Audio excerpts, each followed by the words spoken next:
By the time the mediator set down the beige box of tissues and said, "Let's use I statements," our family was already a crime scene.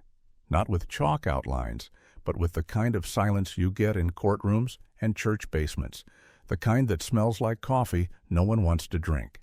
Mom sat on the left, knuckles pale around a legal pad filled with bullet points that started as feelings and turned into invoices.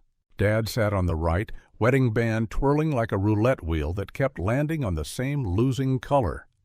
I sat in the middle because in America we put the adult child in the referee chair and hand them a whistle made out of debt, duty, and be the bigger person.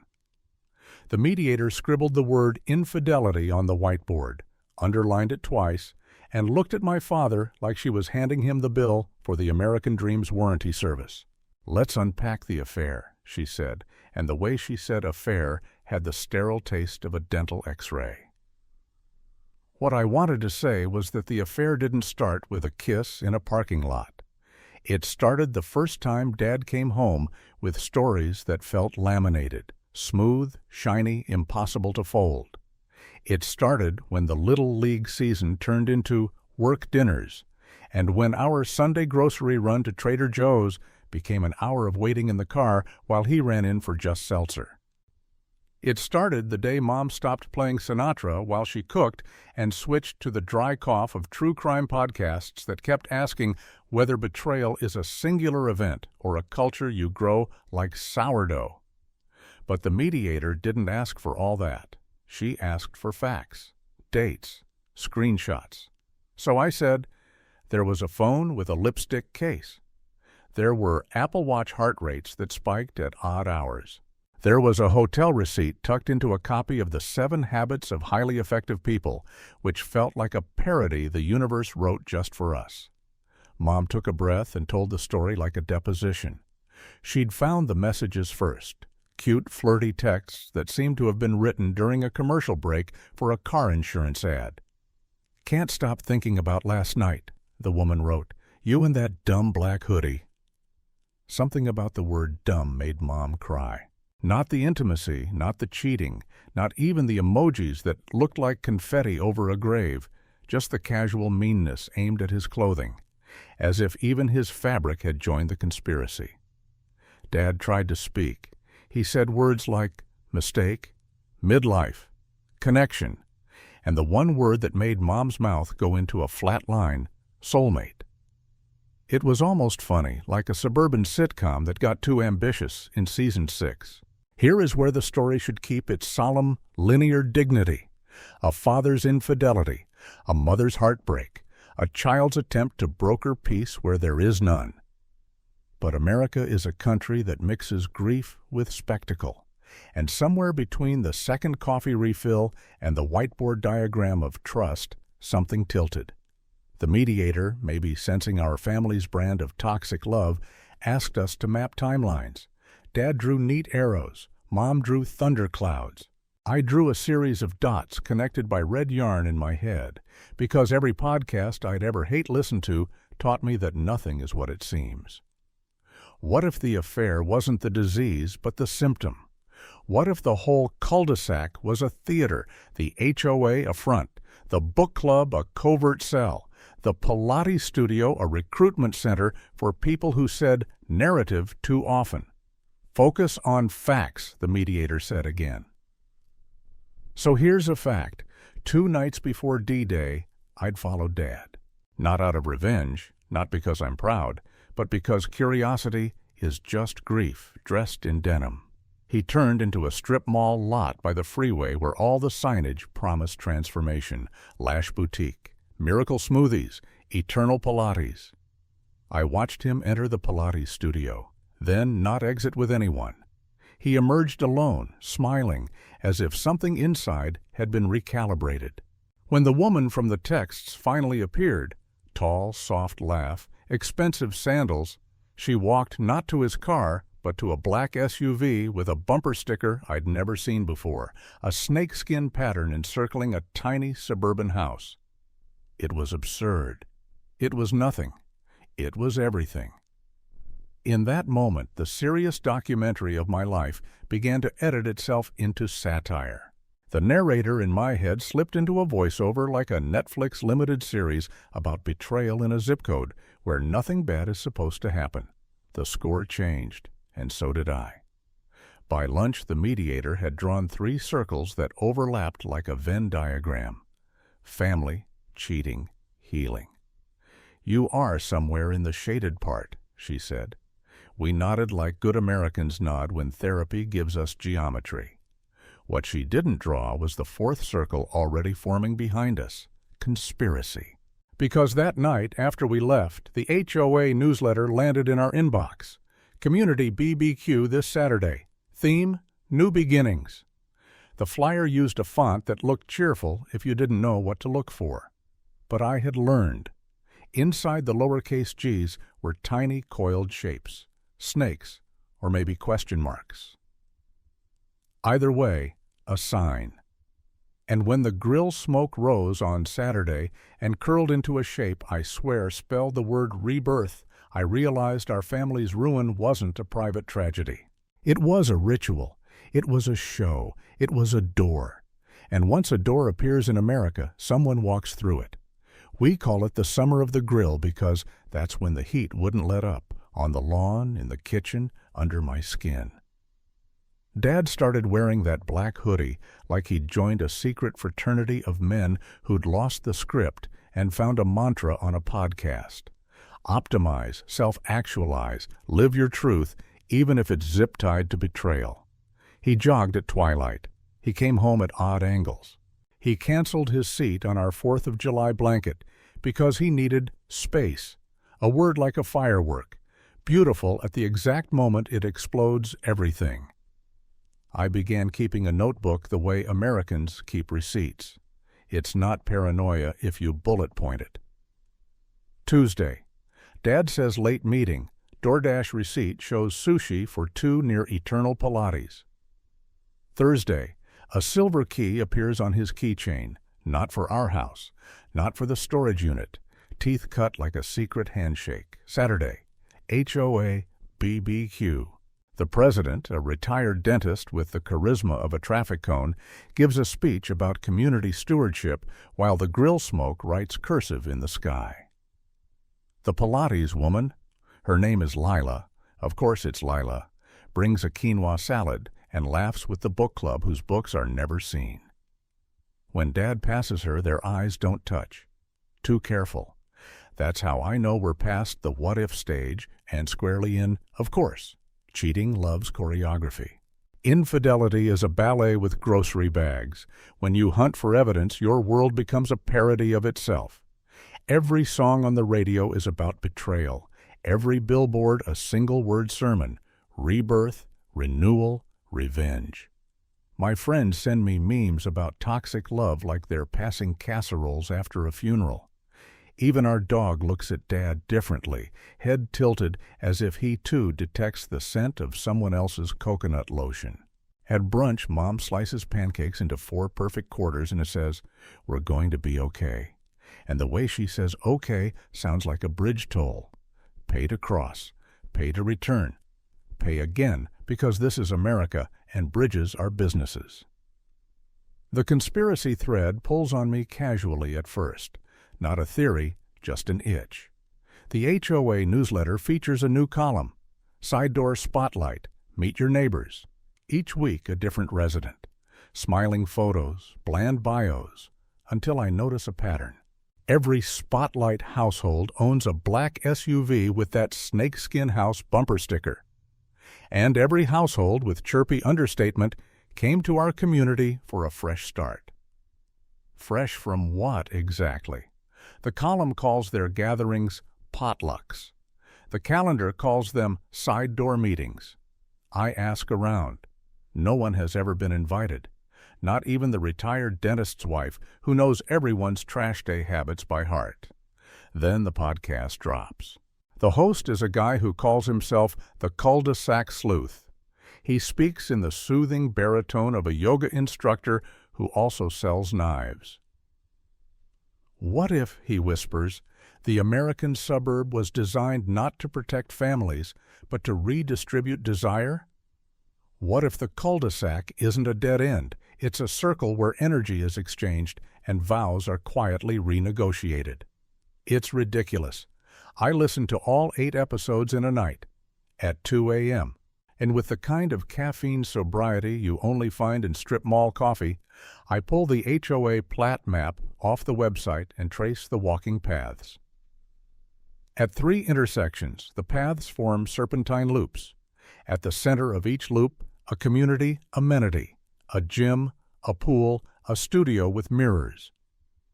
Eternal Pilates sits on the 3rd loop. I don't tell Mom about the loops. I don't tell her about the bumper stickers or the newsletter or how I followed Lila one afternoon to a shop called Side Door Locksmith, which was not a locksmith at all, but a candle store that only sold 1 cent. Clean slate. I don't tell her I bought one and that the flame burned blue. Instead, I wash dishes and fetch mail and pretend we are still the family that narrates its days in sitcom voiceovers. But secrets make you theatrical, and Dad was becoming an actor. He learned his marks, stood in his light, delivered lines like, "I need to feel alive," with a sincerity that made me want to throw tomatoes and also hug him. That's the sick geometry of betrayal. You love the person who hurt you, and you mistrust the person who didn't. In that triangle, revenge looks like relief. The day before the blow-up, the HOA announces a new beginning ceremony at sundown. Bring something that represents an old story you're ready to release, the flyer says. People show with expired gym passes, broken spatulas, a high school yearbook. Lila carries a black hoodie, my father's, and lays it on the fire as if folding a flag. The crowd oohs, ahs. Dad stands across the circle, face undone, hands empty, and in that heat-drenched second, the satire goes full sci-fi. Because the flame doesn't eat the fabric. It splits, blue and precise, and letters appear in the smoke. STARTOVER. The cul-de-sac applauds. Somewhere a speaker plays a song I know and hate. And I understand that the order of the side door isn't about Pilates or candles or even cheating. It's about rewriting a life without asking the old characters for consent. It's about the American privilege to reboot, to call betrayal a journey, to rename infidelity as growth. I see Dad's face and I see the hoodie blazing in slow motion, and I think, fine. If this is a ritual, then we can do ritual too. We can summon our own gods. We can bring our own fire. And the next night, the night of the confrontation, we do.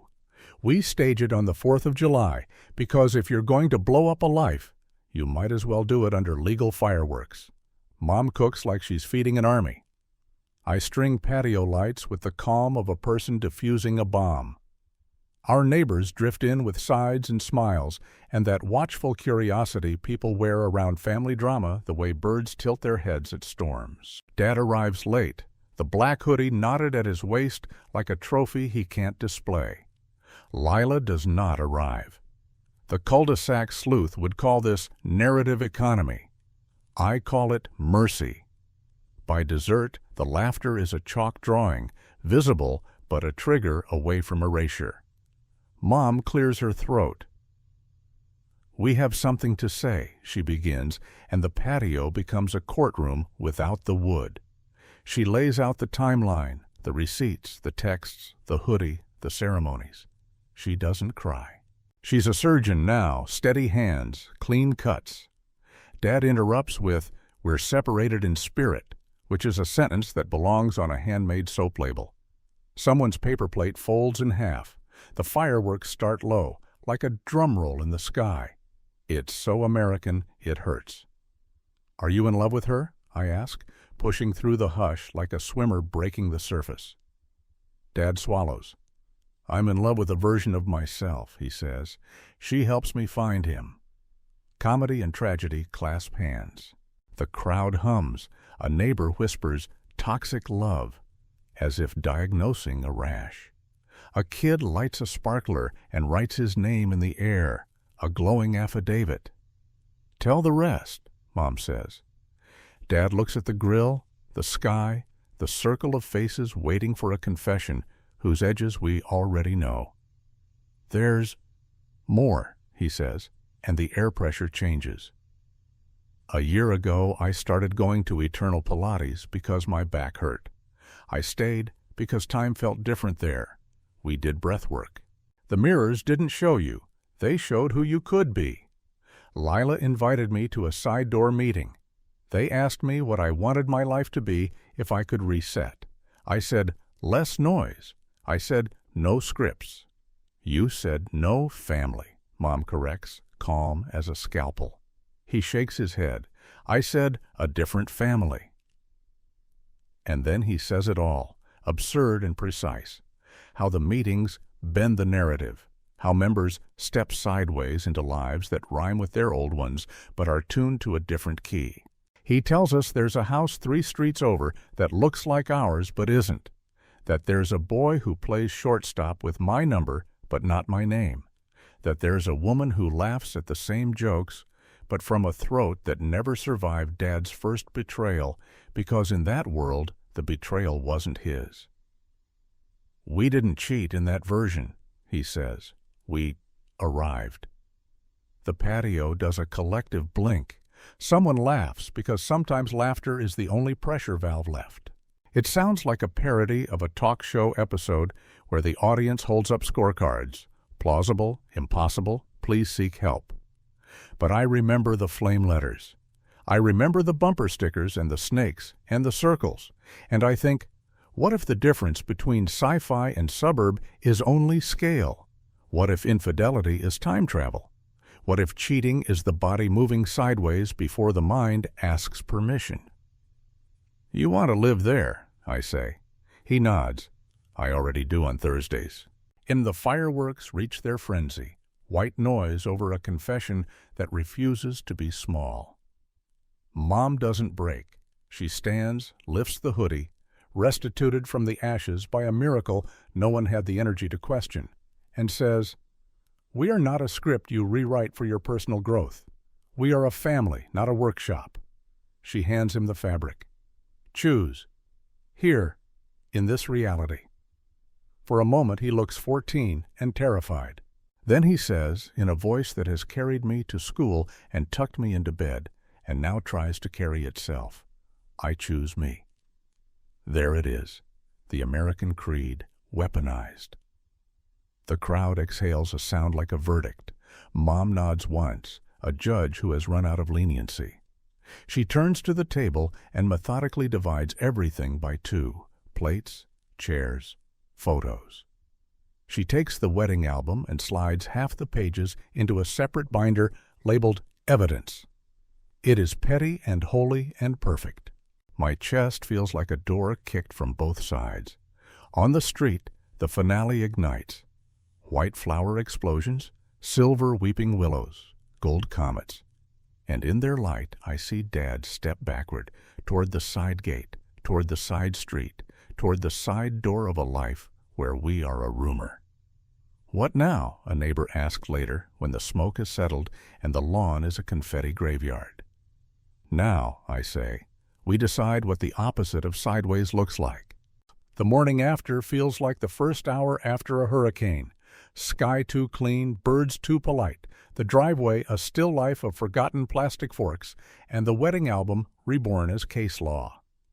Dad is gone. Not metaphorically. The closet is ventilated space. The black hoodie is missing. The house echoes differently. The acoustics of a building that has lost an instrument.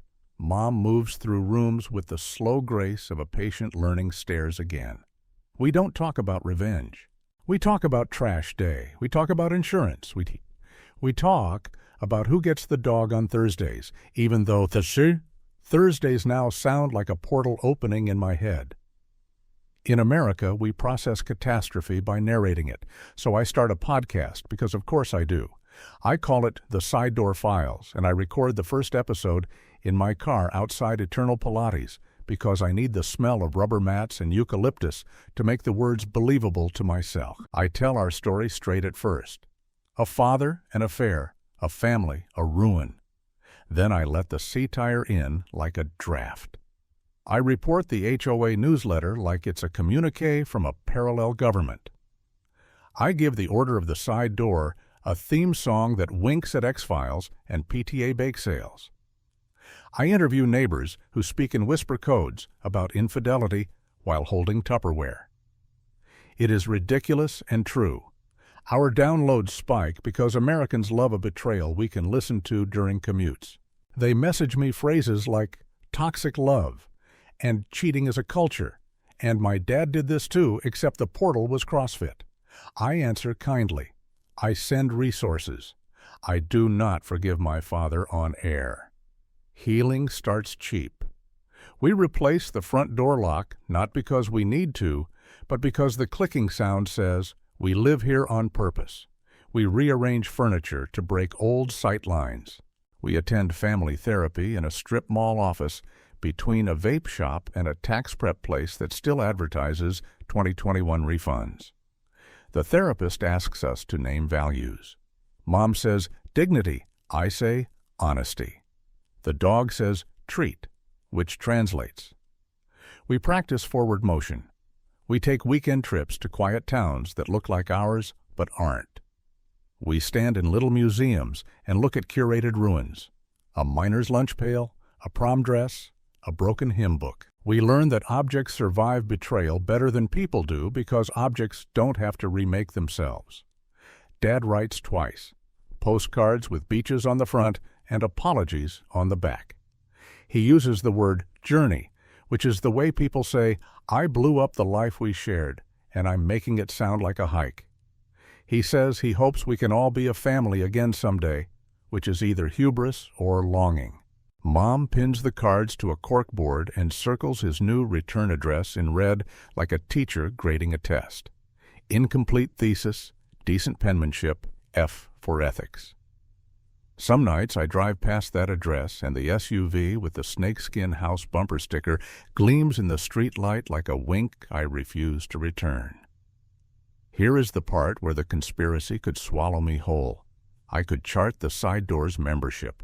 I could infiltrate a meeting, record it, expose the ritual, publish the handbook, turn the cult into content until it starves. But revenge is a diet that burns the wrong calories. It melts the parts of you you need to keep. So instead, I walk my mother through a new grocery store where the aisles are unfamiliar enough to require attention. We read labels out loud, a liturgy. We cook meals we've never made. We stop making Dad's favorites not as punishment, but as an exorcism of habit. We redefine family as two humans and a dog who keep showing up for each other even when the story hums with absence. One afternoon, I go to Eternal Pilates, pay for a class, and step onto the reformer. The mirrors show a person I do and don't recognize. The instructor, not Lila, adjusts my foot bar and says, inhale what you need, exhale what you can't use. It's corny. It's perfect. There are no portals tonight, no flame letters, no loops. Just a room full of bodies asking for permission to occupy themselves. After class, I buy a candle from the lobby because I am not afraid of blue flames anymore. At home, we light it on the mantel and watch the wick do its ordinary work. The air smells like lemon and a little like courage. On the podcast, I stop chasing the side door and start interviewing people about the aftermath, the quiet heroism of staying, the loud relief of leaving, the way betrayal reorganizes neighborhoods and holidays, and the concept of home. I learned that our story is common and unique in the way fingerprints are. I learned that cheating is both tiny and cosmic, lipstick on a mug, and also a portal in the shape of a choice. I learned that calling something toxic love doesn't make it less sticky. The only solvent is an embarrassingly practical mixture of time, boundaries, and boring, repeated kindness. If you want a tidy ending, this country will sell you 3 for the price of 1. We didn't buy any. We let the ending be a hallway. Mom returns to her laugh. It's smaller, richer, like a song played in a minor key. I move apartments not to escape, but to design my own radius. The dog learns a new trick.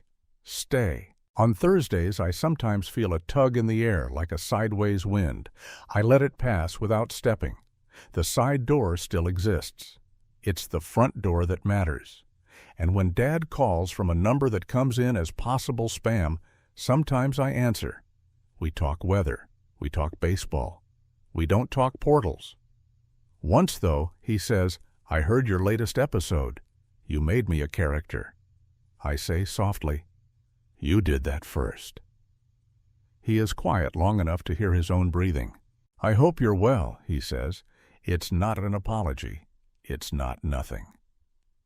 After we hang up, I stand on the porch and look at the clean lines of a street that contains both ceremony and trash day, both betrayal and mail delivery. The lights are ordinary. The sky is ordinary. Ordinary is the bravest thing we do after the extraordinary wrecks us. We are not healed. We are ongoing. We are a family, which is not a word for perfection, but for direction. Forward, not sideways, always forward.